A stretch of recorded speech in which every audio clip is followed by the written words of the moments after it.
Salam Bapak Ibu, Saudara yang terkasih dalam Tuhan. Salam sejahtera bagi Bapak Ibu Saudara dimanapun Bapak Ibu berada yang sedang menyaksikan khotbah ini.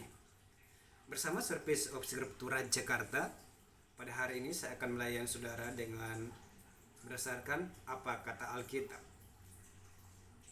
Pada hari ini saya akan membahas firman Tuhan didasarkan kepada kitab Kisah Para Rasul pasal yang pertama, ayatnya yang ke-8 dan ayat yang ke-9.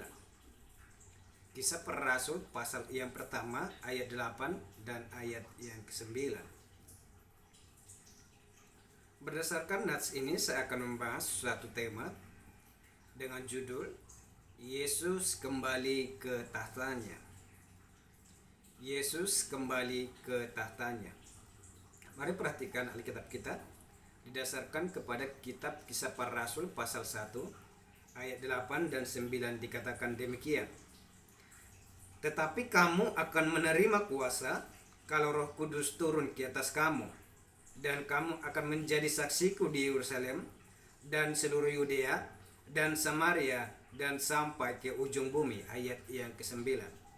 Sesudah ia mengatakan demikian, terangkatlah ia disaksikan oleh mereka, dan awan menutupnya dari pandangan mereka. Amin. Saudara, firman Tuhan ini dilatar belakangi ketika kurang lebih 40 hari yang lewat kita telah memperingati bagaimana Kristus bangkit dari antara orang mati. Dan ketika ia bangkit dari antara orang mati, selama 40 hari Yesus menampakkan diri secara berulang-ulang kepada murid-murid, meyakinkan mereka bahwa Yesus benar-benar bangkit.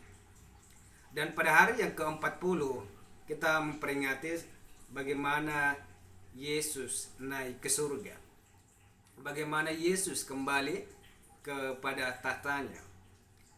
Sehingga dalam firman Tuhan dikatakan, tetapi kamu akan menerima kuasa kalau Roh Kudus turun ke atas kamu, dan kamu akan menjadi saksiku di Yerusalem dan seluruh Yudea dan Samaria dan sampai ke ujung bumi.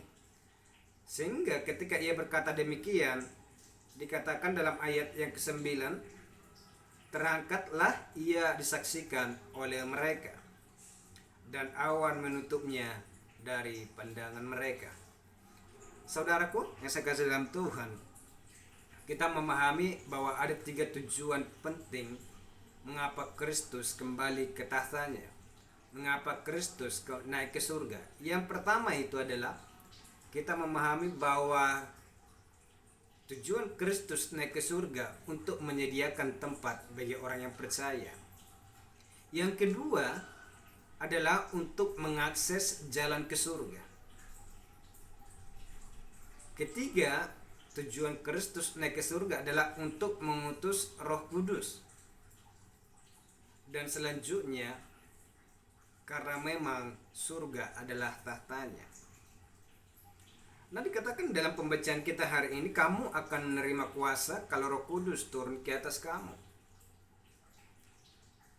Ini punya cerita bagaimana sebelum nats ini dinyatakan, sebelum nats ini terjadi, bahwa sebelum Roh Kudus diberikan atau dicurahkan kepada murid-murid, pada awalnya bahwa orang murid-murid mereka semuanya pada pengecut ada atau seorang penakut.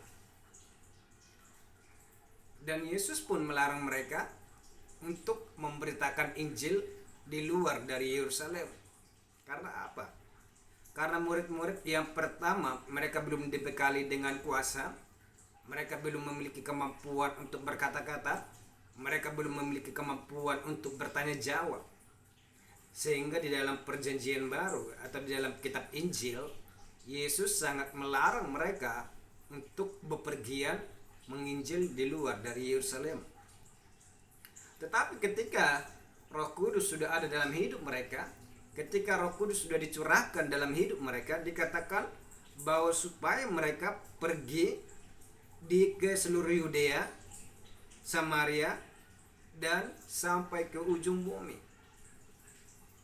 Ini adalah bukti yang pertama ketika mereka sudah dipenuhi oleh Roh Kudus, bahwa mereka memiliki keberanian di dalam diri mereka. Mereka memiliki keyakinan di dalam diri mereka. Karena ketika mereka nanti menginjil, mereka memberitakan kabar baik, maka Roh Kudus akan membantu mereka untuk berkata-kata, maka Roh Kudus akan membantu mereka untuk memberikan jawab kepada setiap orang yang mungkin mereka dalam kebingungan, Bapak Ibu. 4 hal ini adalah tujuan Kristus naik ke surga. Yang terutama tadi untuk menyediakan tempat. Yang kedua untuk mengakses jalan ke surga. Yang ketiga untuk mengutus Roh Kudus. Dan selanjutnya karena surga adalah tatanya.